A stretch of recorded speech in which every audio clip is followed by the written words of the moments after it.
गरीब काली छोले भटूरे वाली। शिवानी बहू, इस कलश को अपने दाएं पैर से गिराकर घर के अंदर प्रवेश करो। बहू, अब से इस घर की सारी जिम्मेदारी तुम पर है। मैं उम्मीद करती हूँ कि तुम अपनी सारी जिम्मेदारियों को अच्छे से निभाओगी। हमारा परिवार कोई अमीर परिवार तो नहीं है, लेकिन अगर तुम्हें कभी भी किसी भी चीज की परेशानी हो तो तुम मुझे बेझिझक बता देना। यामिनी, एक बात तो बता, तुझे अपने इकलौते बेटे की शादी के लिए यही काली लड़की मिली थी? अरे अपने बेटे को देख, कितना सुंदर है। इन दोनों की जोड़ी को देखकर तो ऐसा लगता है जैसे हंस और कौवे की जोड़ी। बस करो अंबिका, ये कैसी बातें कर रही हो? तो मेरी बहू को आए हुए अभी 4 मिनट भी नहीं हुए हैं और तुम उसके बारे में ये सब कह रही हो। भले ही मेरी बहू रंग से काली है, लेकिन सर्वगुण संपन्न है। इंसान की पहचान उसके कर्मों से होती है, ना कि उसके रंग से। यामिनी मेरी बहन, ये तो बस किताबी बातें हैं, मैं तो सच ही कह रही हूँ। सुना है काले लोग बड़े मनहूस हैं, इनके घर में कदम रखते ही घर में मनहूसियत छाने लगती है। मैं तो कह रही हूँ जरा बच के रहना, पता चले कल तो ये तुम्हारे घर को ही खा जाए। बस करो अंबिका, बहुत सुन ली मैंने तुम्हारी बकवास। सारी रस्में खत्म हो चुकी हैं, अब तुम्हारी यहाँ कोई जरूरत नहीं है, तुम घर जा सकती हो। यामिनी की बात सुनकर अंबिका मुंह बनाते हुए चली जाती है। अपने काले रंग के बारे में इतना भला बुरा सुनकर अंबिका की आंखों में आंसू आ जाते हैं और वो रोने लगती है। बहू, इसमें रोने की क्या बात है? तूने तो वो कहावत सुनी है ना कि हाथी चलता रहता है और कुत्ते भौंकते रहते हैं। जिसे जो बोलना है बोल लेते, मुझे इस बात से कोई फर्क नहीं पड़ता है। तू रोना बंद कर और जाकर आराम कर। मुदित, बहू को कमरे में ले जा, तुम दोनों थक गए होगे, आराम कर लो। अपनी सास के समझाने पर शिवानी रोना बंद करती है और कमरे में चली जाती है।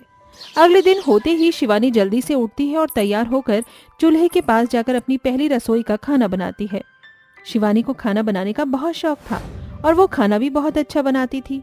शिवानी अपनी पहली रसोई में सबके लिए छोले भटूरे बनाती है। शिवानी के हाथ के छोले भटूरे जैसे ही उसकी सास और पति खाते हैं तो उनको छोले भटूरे बहुत ज्यादा पसंद आते हैं। शिवानी, तुमने तो बहुत ही मजेदार छोले भटूरे बनाए हैं। आज तक मैंने इतने अच्छे छोले भटूरे कभी भी नहीं खाए। भटूरे इतने करारे हैं और छोले तो बस पूछो मत। वाह भाई वाह, मजा आ गया खाकर आज तो। हाँ बहू, सच में तेरे हाथ के छोले भटूरे खाकर तो मजा ही आ गया। अब से जब भी हमें छोले भटूरे खाने हो तो तुम ही बनाना। अब हमें छोले भटूरे खाने के लिए बाहर नहीं जाना पड़ेगा। अपनी सास और पति के मुंह से अपनी तारीफ सुनकर शिवानी को बहुत अच्छा लगता है। शिवानी एक सर्वगुण संपन्न बहू होती है जो अपनी सारी जिम्मेदारियों को अच्छे से निभाती है। ऐसे ही समय बीतता रहता है। एक दिन अचानक मुदित की तबीयत खराब हो जाती है और वो चक्कर खाकर नीचे गिर जाता है। मुदित की ऐसी हालत देखकर यामिनी और शिवानी घबरा जाते हैं और जल्दी से उसे हॉस्पिटल लेकर जाते हैं। हॉस्पिटल जाने के बाद यामिनी और शिवानी को पता चलता है कि मुदित को कैंसर है और उसके पास अब ज्यादा समय नहीं है। माँ, शिवानी, मुझे माफ कर देना, मैं अपने फर्ज को नहीं निभा पाया। मेरे जाने के बाद आप दोनों अपना ख्याल रखना। ये आप कैसी बातें कर रहे हैं? आपको कुछ नहीं होगा, सब ठीक हो जाएगा। शिवानी इतना कह ही रही होती है कि तभी मुदित अपनी आखिरी सांस लेता है। मुदित के जाने के गम में शिवानी और यामिनी गम में पूरी तरह से डूब जाते हैं कि तभी वहां उनकी पड़ोसन अंबिका आती है। यामिनी बहन, मैंने तो पहले ही कहा था ना कि काले रंग के लोग बड़े मनहूस होते हैं। अभी शादी को दिन ही कितने हुए थे, लेकिन खा गई ना ये तुम्हारे बेटे को। आप तुम्हारा बुढ़ापे का सहारा कौन बनेगा? बस करो अंबिका, बस करो। तुम्हें शर्म नहीं आती? एक माँ ने अपने बेटे को खोया है और एक पत्नी ने अपने पति को। तुम हमारा गम कम करने के बजाय उसे बढ़ा रही हो, मुझे भड़का रही हो मेरी बहू के खिलाफ। चली जाओ यहाँ से और आइंदा मुझे अपनी शक्ल दिखाने की जरूरत मत करना। मैं और मेरी बहू, हम दोनों एक दूसरे का सहारा बनेंगी, समझी? यामिनी की ऐसी बातें सुनकर शिवानी को अपनी जिम्मेदारियों का एहसास होता है, जिसके बाद अब शिवानी काम करने की सोचती है। माँ जी, मुदित जी के जाने के बाद अब घर की बाकी जिम्मेदारी भी मेरे ऊपर आ गई है। अब मुझे ही इस घर का गुजारा चलाने के लिए काम करना पड़ेगा, लेकिन मैं क्या काम करूं? मुझे कुछ समझ नहीं आ रहा है। बहू, आजकल का जमाना बिल्कुल भी ठीक नहीं है। ये तू भी जानती है, लेकिन काम करना भी जरूरी है। तू एक काम कर, तू छोले भटूरे का ठेला लगा ले। तेरे हाथ के छोले भटूरे जो भी खाता है उसे वो बहुत पसंद आते हैं।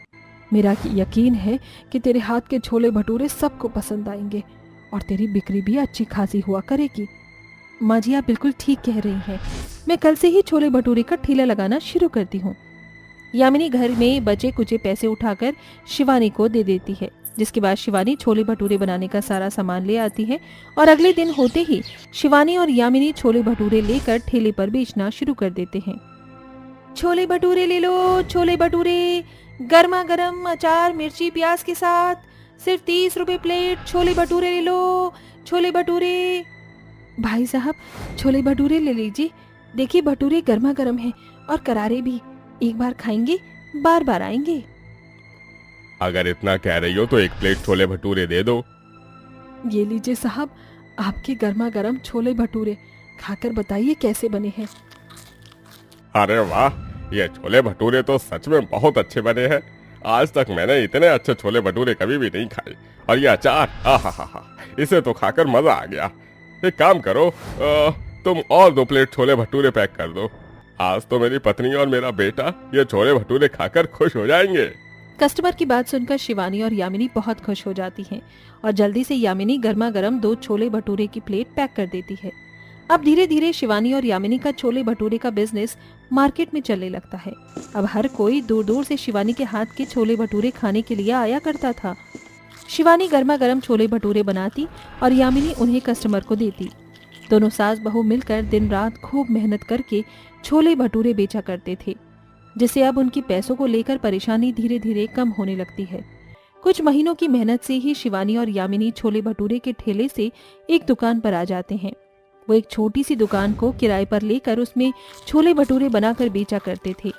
यामिनी और शिवानी की मेहनत से दोनों सास बहू मिलकर अपने लिए एक बहुत बड़ा और प्यारा सा घर लेती हैं और उस घर में खुशी खुशी रहती हैं।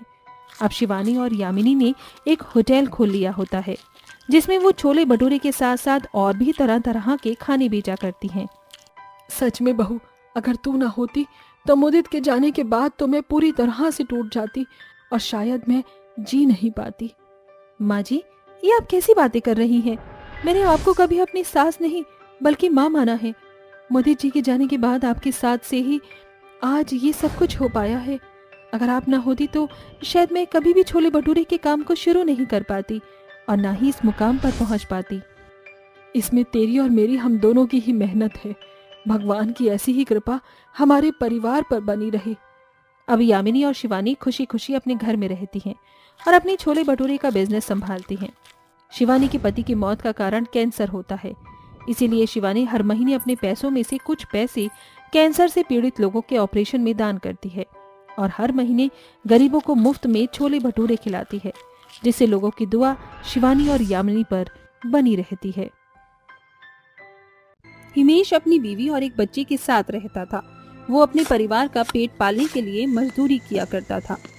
माँ, मुझे बहुत ज्यादा भूख लगी है, तो खाने तो दे दो ना। अरे बेटा, मैंने तुम्हारे बाबा को बोला है, वो बस कुछ खाने को लेके आते ही होंगे। काफी देर इंतजार करने के बाद हिमेश अपने परिवार के लिए खाना लेकर आया। आज आपने इतनी देर क्यों लगा दी?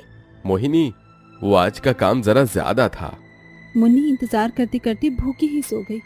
अरे ऐसे आखिर कब तक चलेगा? कब तक हम ये पैसे की किल्लत से भरे दिन देखेंगे? हिमेश जी, ये हमारे घर के आगे पड़ी हुई जमीन को आप बेच क्यों नहीं देते हो? इससे मिले हुए पैसों से आप कोई नया काम कर लेते। बस चुप करो तुम मोहिनी, तुम्हें हमेशा ये जमीन ही क्यों खटकती रहती है? ये मेरे दोस्त की आखिरी निशानी है। वो तो इस दुनिया से चला गया और इस जमीन का बोझ आपकी सर छोड़ गया। जबान संभाल कर मोहिनी, वो मेरा दोस्त था। हिमेश ने गुस्से में चिल्लाकर ये बात कही, जिसकी वजह से मुन्नी की नींद खुल गई और वो उठकर बैठ गई। आप दोनों लड़ रहे हो? अरे नहीं मुन्नी बेटा, हम लोग तो बस कुछ बात कर रहे थे। अब तुम उठ ही गई हो तो चलो खाना खा लो। मोहिनी मुन्नी को खाना खिलाने लगती है।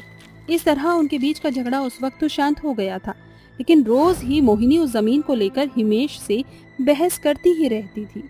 देखिए, इस जमीन को आप खुद ही बेचिए तो ज्यादा अच्छा रहेगा, लेकिन अगर आपने ऐसा नहीं किया तो मैं इस जमीन को बेच दूंगी।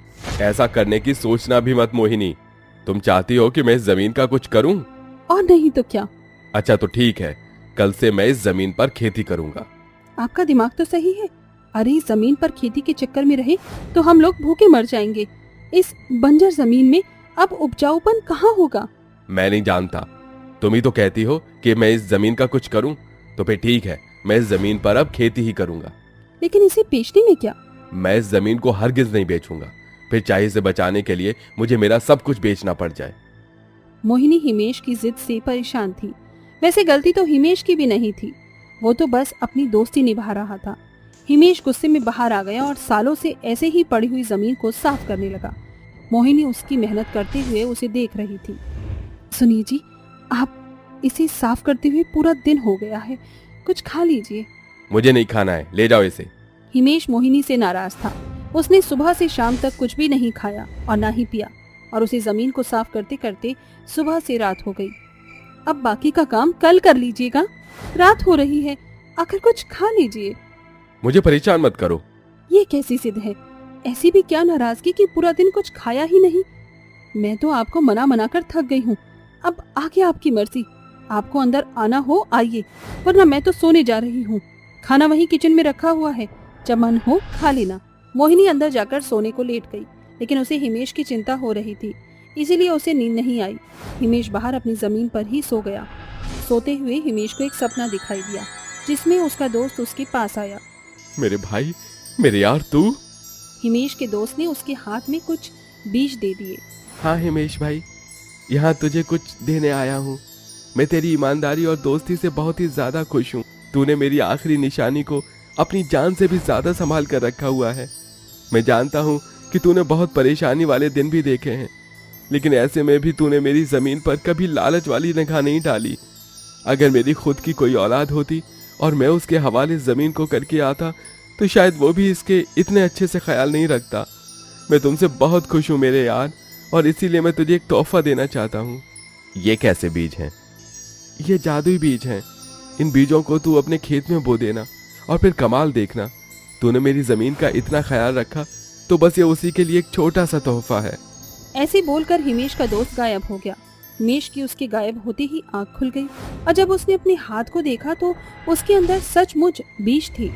ये सपना था या हकीकत? जो भी हो। हिमेश ने बिना एक भी मिनट गवाए उन बीजों को अपने खेत में बो दिया और अपने घर से पानी ले जाकर खेत में डालने लगा। ये सब कुछ देखकर मोहिनी उठ खड़ी हुई। ये आप क्या कर रहे हो? हिमेश अपनी सारी नाराजगी भूल गया और खुशी से मोहिनी को उसने पूरी बात बता दी। क्या आप सच बोल रहे हो? वो बीज जो आपने बोए हैं वो जादुई हैं और हमारे बहुत फायदे के भी हैं। हाँ हाँ मोहिनी, अब जल्दी से तो मेरे साथ पूरे खेत में पानी डलवा दो। दोनों पति पत्नी ने अपनी बंजर सी जमीन को एक आस के साथ पानी दे दिया। अब बस सुबह का इंतजार है। चलो मोहिनी, सोने चलते हैं। मोहिनी और हिमेश दोनों घर के अंदर चले गए और जाकर सो गए। सुबह को जब मोहिनी की आंख खुली और वो खेत में गई तो उसकी आंखें फटी की फटी रह गईं। हिमेशी, हिमेशी, हमारे खेत में जल्दी जल्दी से यहाँ आइए हिमेशी। मोहिनी की चिल्लाने की आवाजें सुनकर हिमेश घबरा कर खेत की तरफ भागता हुआ आया। क्या हुआ? हिमेश ने जैसे ही अपने खेत को देखा तो वो उसे देखता ही रह गया। उसके खेत में एक ही रात में बहुत ही सारी मिर्ची लग गई थी, लेकिन वो कोई साधारण हरी मिर्च नहीं बल्कि सोने की मिर्च थी। क्या ये सारा सोना है या फिर मेरी आंखों का वहम? नहीं मोहिनी, ये सब सोना ही है। जरा इसकी चमक देखो। मेरे दोस्त ने कहा था कि ये जादुई बीज है, लेकिन उसने मुझे ये नहीं बताया था कि ये किस तरह के जादुई बीज है। मुझे माफ कर देना जी। जिस जमीन को मैं हमेशा बेचने की बातें करती थी वो हमारे लिए इतनी फायदे की हो सकती है, ये मैंने सोचा भी नहीं था। अब एक बार बाजार जाकर इस मिर्ची की जांच करवा आइए। हिमेश ने थोड़ी सी मिर्ची को तोड़कर सुनार को दिखाया। वो मिर्ची बिल्कुल शुद्ध सोने से बनी हुई थी। फिर क्या था, हिमेश ने अपनी बीवी को ये सारी बात बताई। इससे पहले कि हमारे खेत को किसी की नजर लग जाए, हमें अपनी सारी मिर्ची को तोड़ लेना चाहिए। दोनों पति पत्नी ने मिलकर खेत की सारी मिर्चें तोड़ ली और हिमेश उसे बाजार जाकर बेच आया। मिर्ची बेचने से जो पैसे मिले उससे हिमेश ने एक नई जमीन को खरीदकर उस पर भी खेती करना शुरू कर दिया, और साथ ही वो दोनों पति पत्नी अपने सोने की मिर्ची के खेत की देखभाल भी करते थे। वो खेत उन्हें हमेशा सोने की मिर्ची देता था। और अब हिमेश के दिन बदल चुके थे। वो अपनी अमीरी से लोगों की मदद भी करता था, अपने परिवार का भी ख्याल रखता और अब सब कुछ ठीक हो चुका था।